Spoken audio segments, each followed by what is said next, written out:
ಹಳ್ಳಿ ಸೊಬಗು ಕನ್ನಡ ಯೂಟ್ಯೂಬ್ ಚಾನಲ್ಗೆ ಸ್ವಾಗತ. ಇವರೆಲ್ಲರಿಗೂ ನಿಮಗೆ ಗೊತ್ತಿದೆ ಅಲ್ವಾ, ಇವರು ಜವಾಹರ್ಲಾಲ್ ನೆಹರು. ಜವಾಹರ್ಲಾಲ್ ನೆಹರು ಅವರು ಸ್ವತಂತ್ರ ಭಾರತದ ಮೊದಲ ಮತ್ತು ದೀರ್ಘಾವಧಿಯ ಪ್ರಧಾನಮಂತ್ರಿಯಾಗಿದ್ದರು. ನೆಹರು ಅವರು ಕಾಶ್ಮೀರಿ ಬ್ರಾಹ್ಮಣ ಕುಟುಂಬದಲ್ಲಿ ಜನಿಸಿದರು. ಇವರು ಮೋತಿಲಾಲ್ ನೆಹರು ಅವರ ಪುತ್ರರಾಗಿದ್ದರು. ಜವಾಹರ್ಲಾಲ್ ನೆಹರು ಅವರ ಜನ್ಮದಿನವಾದ ನವೆಂಬರ್ 14ರಂದು ಭಾರತದಲ್ಲಿ ಮಕ್ಕಳ ದಿನವಾಗಿ ಪ್ರತಿ ವರ್ಷ ಆಚರಿಸಲಾಗುತ್ತದೆ.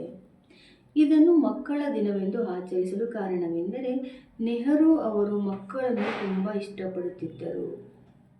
ಮಕ್ಕಳು ದೇಶದ ಉಜ್ವಲ ಭವಿಷ್ಯ. ಇಂದಿನ ಮಕ್ಕಳೇ ನಾಳಿನ ಭಾರತವನ್ನು ನಿರ್ಧರಿಸುತ್ತಾರೆ ಎಂದು ನಡೆದಿದ್ದಾರೆ. ಪ್ರತಿ ವರ್ಷ ನವೆಂಬರ್ 14ರಂದು ಮಕ್ಕಳ ದಿನಾಚರಣೆಯನ್ನು ಆಚರಿಸುತ್ತೇವೆ. ನೆಹರೂರವರ ಜನ್ಮದಿನದಂದು ಮಕ್ಕಳ ದಿನಾಚರಣೆಯನ್ನು ಆಚರಿಸುತ್ತೇವೆ. ಅವರು ಭಾರತದ ಮೊದಲ ಪ್ರಧಾನಮಂತ್ರಿಯಾಗಿದ್ದರು ಮತ್ತು ಮಕ್ಕಳ ಬಗ್ಗೆ ಒಲವು ಹೊಂದಿದ್ದರು. ಪ್ರೀತಿಯಿಂದ ಮಕ್ಕಳು ಅವರನ್ನು ಚಾಚಾ ನೆಹರು ಎಂದು ಕರೆಯುತ್ತಿದ್ದರು. ಈ ದಿನದಂದು ಶಾಲಾ ಕಾಲೇಜುಗಳಲ್ಲಿ ಮಕ್ಕಳಿಗಾಗಿ ವಿವಿಧ ಸಾಂಸ್ಕೃತಿಕ ಮತ್ತು ಕಲೆ ಸ್ಪರ್ಧೆಯ ಏರ್ಪಡಿಸಲಾಗುತ್ತದೆ.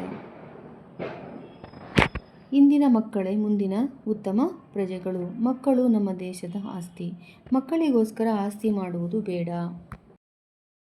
ಮಕ್ಕಳನ್ನೇ ಆಸ್ತಿಯಾಗಿ ನೋಡಿಕೊಂಡು ಬೆಳೆಸಬೇಕು.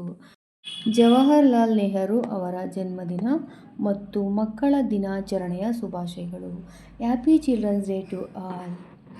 ಈ ವಿಡಿಯೋ ನಿಮಗೇನಾದರೂ ಇಷ್ಟ ಆಗಿದರೆ ಲೈಕ್ ಮಾಡಿ, ಶೇರ್ ಮಾಡಿ, ಸಬ್ಸ್ಕ್ರೈಬ್ ಮಾಡಿ. Thank you all.